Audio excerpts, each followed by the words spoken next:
Muzaffarpur smart city limited इन दिनों चर्चा में बना हुआ है, क्योंकि 2 युवकों की मौत के बाद भी स्मार्ट सिटी लिमिटेड की कार्यशैली में कोई परिवर्तन नहीं हुआ है। मंगलवार को मेयर राकेश कुमार पिंटू ने स्मार्ट सिटी लिमिटेड के बोर्ड ऑफ डायरेक्टर के पोस्ट से इस्तीफा दे दिया है।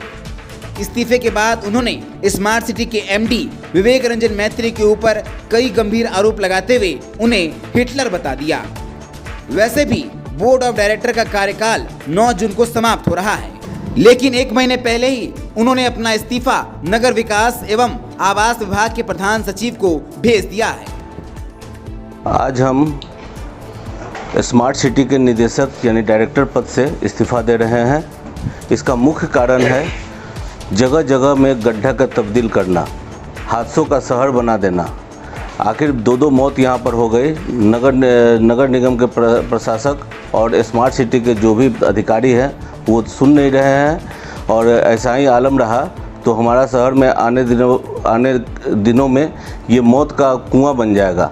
जगह जगह गड्ढे को छोड़ दिया गया है, जहाँ कहीं माने नाला को वहाँ पानी भरा हुआ है, कोई भी हादसा हो सकता है, छड़ निकला हुआ है। अगर वहाँ पर कोई आदमी गिरता है तो वो सीधे मौत के मुंह में जाएगा। इस सब कारणों के लिए हमने अपने स्मार्ट सिटी के जो एमडी हैं उनको भी अवगत कराया, सीईओ को अवगत कराया, लेकिन कोई सुन नहीं रहा है। इस सब से आजीज होकर के आज हम इस्तीफ़ा देने का विचार किए हैं। देखिए, जैसे कि इनको जो काम करना था कि जैसे बैरिया गोलंबर से होते हुए स्टेशन रोड होते हुए और धर्मशाला चौक तक आना था। इन्होंने क्या किया कि पहला वहाँ पर बैरिया गोलंबर पर गड्ढा कर दिया, फिर उसके बाद लक्ष्मी चौक पर गड्ढा करके ये काम शुरू कर दिया, फिर मेहदी हसन चौक पर काम शुरू कर दिया, इमली चट्टी में काम शुरू कर दिया। जैसे टुकड़ों में काम इन्होंने जो स्टार्ट किया है, जिसके कारण शहर में नाले अवरुद्ध हो गया है। जगह जगह पाइपलाइन को फोड़ देना, जिसके कारण माने ये जनता को प्यासी रहती है। यहाँ पर गंदा पानी जिससे उस लोग के कारण माने पाइप फोड़ने के कारण गंदा पानी का सप्लाई होता है। आखिर कब तक माने ये रहेगा, जनता क्यों इस बात को भुगतेगी?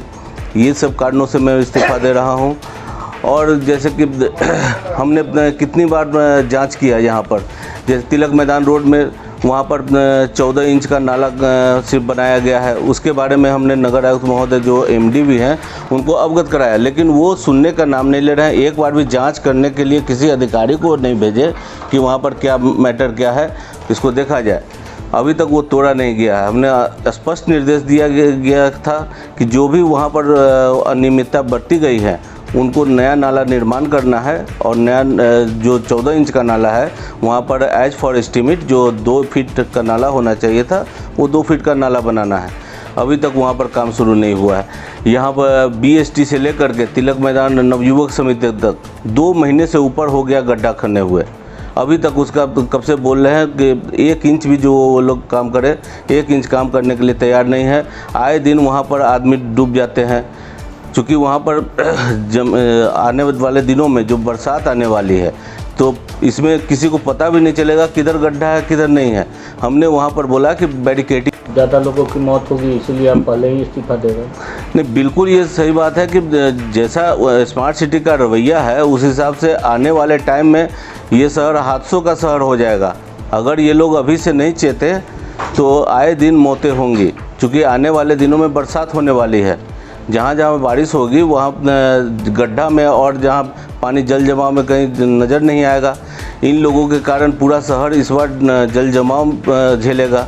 हमने बार बार इनको निवेदन किया, स्मार्ट सिटी के अधिकारी जो हैं उनको और सीईओ को और एमडी को, जो हमारे नगर आयुक्त महोदय हैं उनको भी मैंने बार बार बोला कि आने वाले टाइम में काफ़ी दिक्कत होगी, आप इसको ध्यान दें। लेकिन वो लोग, उनके कान पर जूं नहीं रेंग रहा है, वो ध्यान देने के लिए बिल्कुल तैयार नहीं है। 2 लोगों की मौत हो चुकी है, इसका जिम्मेवार किसे समझते हैं आप? इसका जिम्मेवार सीधी स्मार्ट सिटी के प्रशासक हैं और जो भी अधिकारीगण हैं वो हैं। इसमें शहरवासियों के लिए क्या कहना चाहेंगे इस स्थिति में?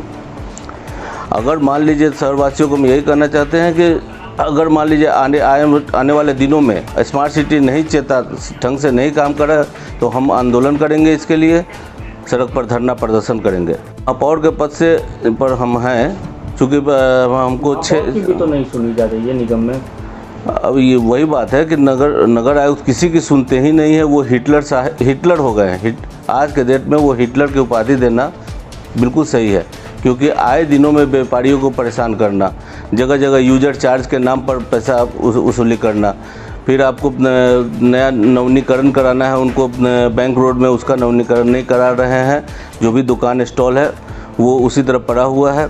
कोई आदमी वहाँ पैसा देने के लिए तैयार है, वहाँ के दुकानदार कहते हैं कि हम भुगतान करते हैं, आप मेरा ये रिन्यूअल कर दीजिए, ये रिन्यूअल करने के लिए तैयार नहीं है। 19 मई को बैठक, अपने विशेष बैठक भी बुलाई है और सशक्त स्थायी समिति की भी बैठक। उसमें क्या ये जो बातें आप कर रही हैं वो आप उठाएंगे?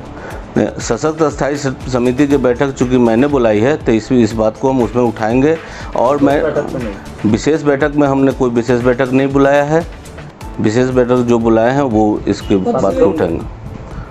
अगर चूँकि ये अवैध बैठक है, अगर जो भी बैठक बुलाए हैं उनको जानकारी हम दे दें कि ये मेयर का पदच्युत करने का कोई भी लॉ, कोई भी किताब में कहीं भी नहीं लिखा हुआ है कि मेयर को पदच्युत किया जाए। अगर वो लॉ 2 साल से पहले नहीं किया जा सकता है, पर क्या विशेष बैठक पार्षद बुला सकते हैं, उसमें आप शामिल होंगे? विशेष बैठक जो कि हम हर एक महीना में हम बैठक कर रहे हैं। अभी हाल में 5 को बैठक हुआ है, फिर 23/5 को हम बैठक रखे हैं। बैठक कर रहे हैं, प्रोसीडिंग तो जारी नहीं हो रहा है। अब इसमें नगर आयुक्त का गलती है कि वो प्रोसीडिंग क्यों नहीं जारी कर रहे हैं, किस भावना से वो ग्रसित है। तत्काल हमको यही अच्छा लगा कि हम अपने, चूँकि कोई अधिकारी मेरा नहीं सुन रहे हैं तो ऐसे पद पर रहने से क्या फ़ायदा। माननीय प्रधान सचिव जो हैं हमारे नगर विकास आवास विभाग के, उनको हम आज ये इस्तीफा सौंपेंगे। इस्तीफा